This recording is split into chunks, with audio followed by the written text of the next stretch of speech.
যে কোনো পুজো পার্বণে আমরা মোয়া তৈরি করে থাকি, সেটা খইয়ের মোয়া, চিড়ের মোয়া বা মুড়ির মোয়া। আজকে তোমাদের দেখাবো মুড়ির মোয়া। মাত্র দুটি উপকরণে একদম মুচমুচে কিভাবে মুড়ির মোয়া তৈরি হয় চলো দেখে নিই।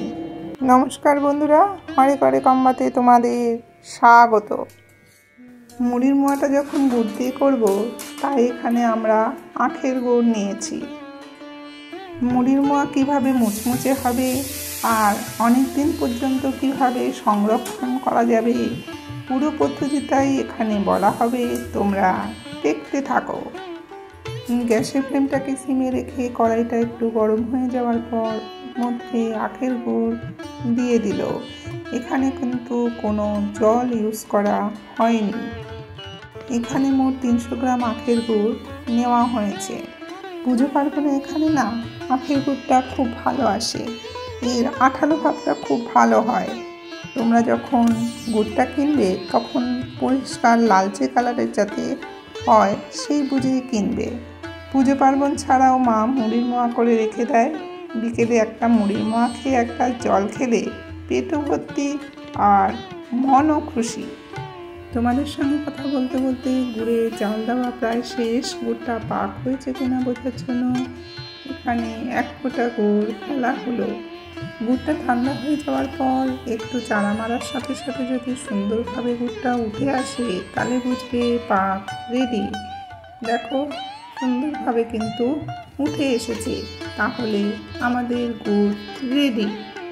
যে কোনো মোয়াতে কিন্তু পাকটাই আসল।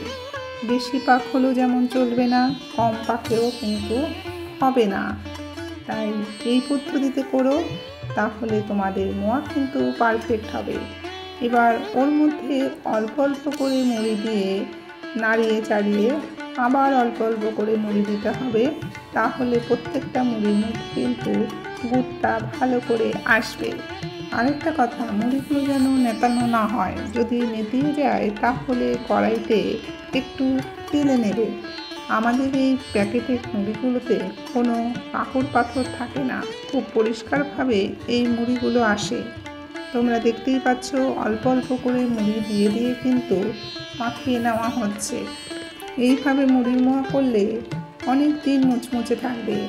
তোমরা 15 থেকে 20 দিন অনায়াসে রেখে খেতে পারবে। মুড়ির মোয়া করার সময় দুটো জিনিস লক্ষ্য রাখবে। একটা হচ্ছে মুড়িটা যেন মুচমুচে হয় আর গুড়টা যেন পারফেক্টলি পাক হয়। দুটো জিনিসে আর এই দুটো পদ্ধতিতে দাঁড়ায় মুড়ির মোয়া পারফেক্টলি রেডি খাওয়ার জন্য। মুড়িটা নাড়ানো চালানোতেই বুঝতে পারছো কতটা আঠালো হয়েছে। আস্তে আস্তে এইসব জিনিস বাড়িতে বানানো উঠেই যাচ্ছে।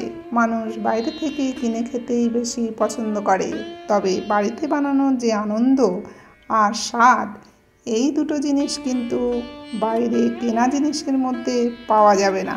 আমরা এখানে মোট 200 গ্রাম মুড়ি নিয়েছি। আমাদের মুড়ি আকার দেওয়ার জন্য রেডি। এবার গ্যাসের ফ্লেমটাকে কিন্তু অফ করে দেওয়া হয়েছে। এই গরম গরম অবস্থায় কিন্তু ওকে আকার দিতে হবে। মা দেখো কিভাবে এর আকার দিচ্ছে। পুরো প্রসেসিংয়ে গ্যাসের ফ্লেমটাকে কিন্তু লোতে রাখা হয়েছে। দেখো কি সুন্দর টাইট হয়েছে।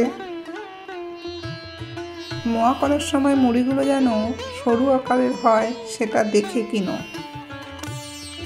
মোয়াগুলো করার সময় একটু গরম গরম অবস্থায় করতে হয়, তো তাই যখন প্রথমে নেবে তখন একটু গরম লাগবে। তাই হালকা হাতে একটু আকার দেওয়ার পর আস্তে আস্তে ধরে ধরে চেপে চেপে মুড়ির আকারগুলো দিতে থাকবে। মোয়া করতে করতে গুড়টা ঠান্ডা হয়ে গেলে যদি কড়াইতে লেগে যায় তাহলে আবার একটু ওভেনে বসিয়ে নেবে, তাহলে কিন্তু কড়াই থেকে গুড়টা ছেড়ে দেবে। আমাদের মোয়া কিন্তু রেডি খাওয়ার জন্য। সামনে লক্ষ্মী পুজো, এইভাবে বানিয়ে লক্ষ্মী ঠাকুরকে নিবেদন করে খেয়ে দেখো। কমেন্টে জানিও কেমন লাগলো। রেসিপিটা ভালো লাগলে শেয়ার করার অনুরোধ রইল। মনে করে একটা লাইক করে দিও। তোমরা সবাই ভালো থেকো, সুস্থ থেকো। আবার দেখা হচ্ছে অন্য এক নতুন ভিডিওতে।